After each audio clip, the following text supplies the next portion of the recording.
श्री राधे कृष्ण। मित्रों, आज हम प्रहलाद जी की कथा सुनाते हैं कि प्रहलाद जी ने अपने पिता हिरण्यकश्यपु को भक्ति मार्ग के उपदेश क्या क्या दिए। नारद जी बोले कि हे युधिष्ठिर, दैत्यों के पुरोहित शुक्राचार्य के दो पुत्र थे। एक का नाम शंडा था, दूसरे का मर्क था। ये दोनों भी अपने पिता शुक्र के साथ हिरण्यकश्यपु की राजसभा में आते जाते रहते थे।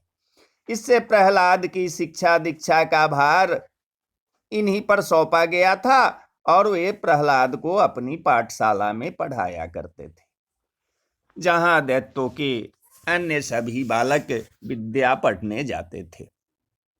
परंतु जहां दैत्यों के बालक उस पाठशाला में बड़े प्रेम से राक्षसी विद्या पढ़ते थे और सभी अस्त्र कौशल सीखते, वहां प्रहलाद भगवान विष्णु की भक्ति में तल्लीन रहा करते और उन्हें किंचित भी राक्षसी विद्या से प्रेम नहीं था।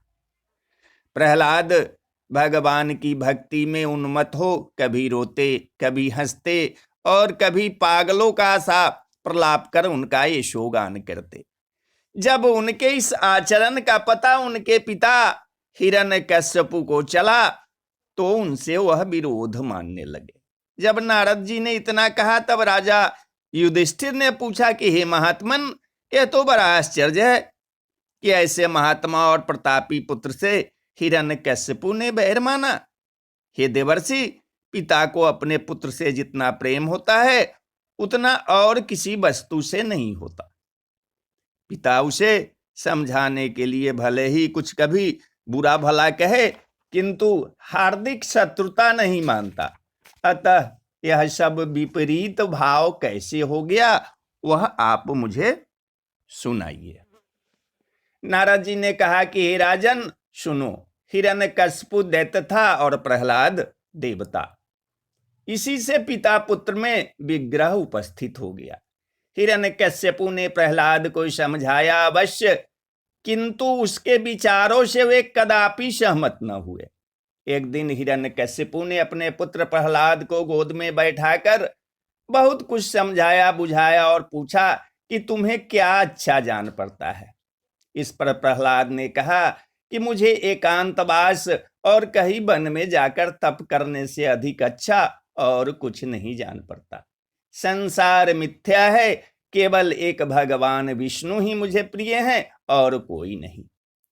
हे युधिष्ठिर, प्रहलाद जी की बात पर हिरण्यकश्यपु जोर से हंसा और बोला कि प्रहलाद, तू अभी बालक है, तेरी बुद्धि अभी थोड़ी है, तू वास्तविक बात को अभी नहीं समझ सकता। प्रहलाद चुप रहे।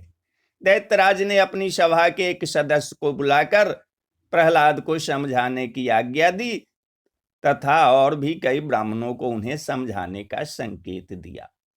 परंतु ज्ञान भक्ति के भंडार प्रहलाद को कोई समझा न सका और वे सबसे परम वक्ता तथा भक्ति ज्ञान के प्रगाढ़ पंडित निकले।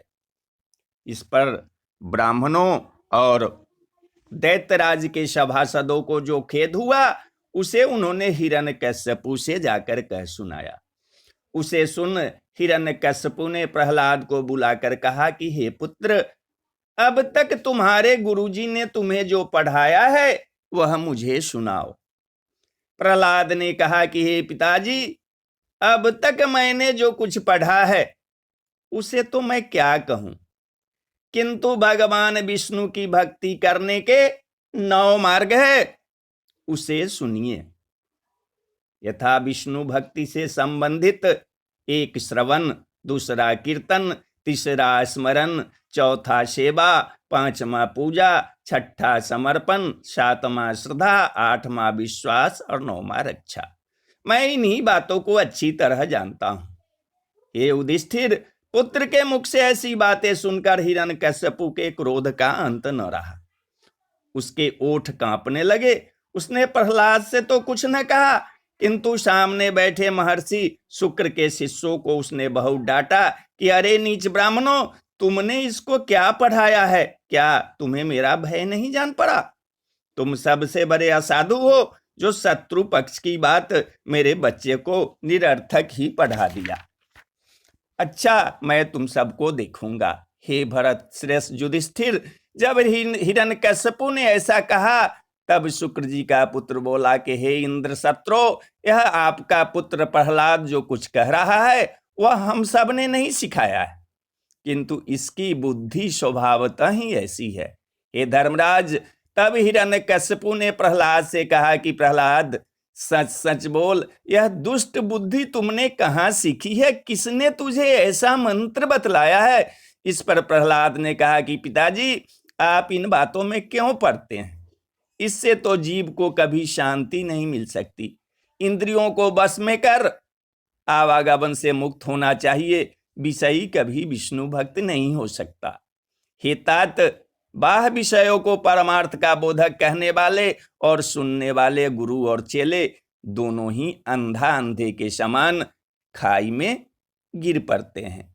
महात्माओं की कृपा के बिना मोक्ष दुर्लभ है। प्रहलाद की इन बातों को सुनते ही हिरण्यकश्यपु जल गया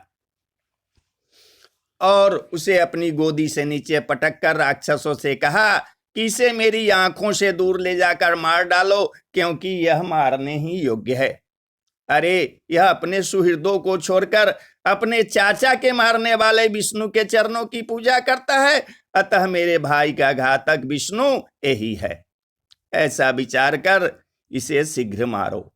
इतना सुनते ही कई भयंकर राक्षस तत्क्षण अपने पहने त्रिशूल उठा मारो मारो कहते हुए प्रहलाद के शरीर पर प्रहार करने लगे।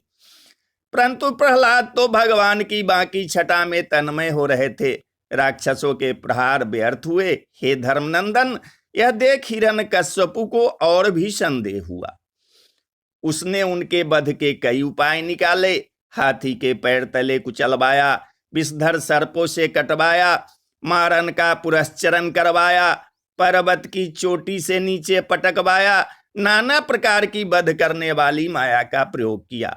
खाइयों में डालकर बंद करवाया, माता के हाथों विष दिलवाया, भूखों रखा, कीच के ठंडे जल में बैठाया, अग्नि में डलवाया, अत्यंत गहरे पानी में डुबोकर ऊपर पत्थरों की शिलाएं फेंकी, तो भी वह भगवान का भक्त प्रहलाद न मरा।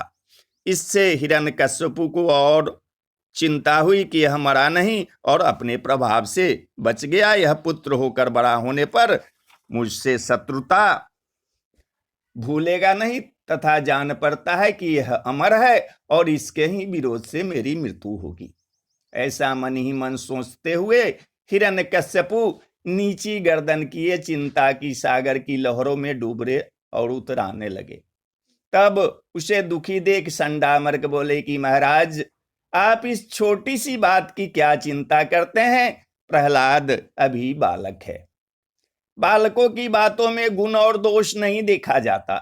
फिर भी यदि आपको इससे कुछ भय हो तो जब तक शुक्राचार्य गुरु अपनी तपस्या पूरी करके लौट न आवे तब तक इसे वरुण पाद से बांधकर छोड़ दीजिए। इससे यह कहीं भाग भी न सकेगा। हिरण्यकश्यपु ने कहा कि ले आओ, इसे राक्षसों के सब धर्म सिखाओ। संडामर्क प्रहलाद को अपने साथ लेकर घर आए और अर्थ धर्म काम से पाठ फिर पढ़ाने लगे।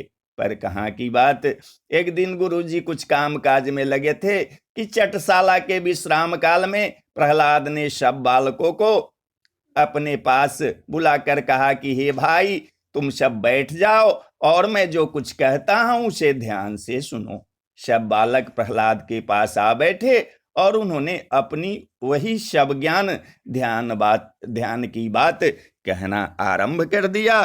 तो बोलिए जय श्री हरि विष्णु, जय श्री हरि विष्णु।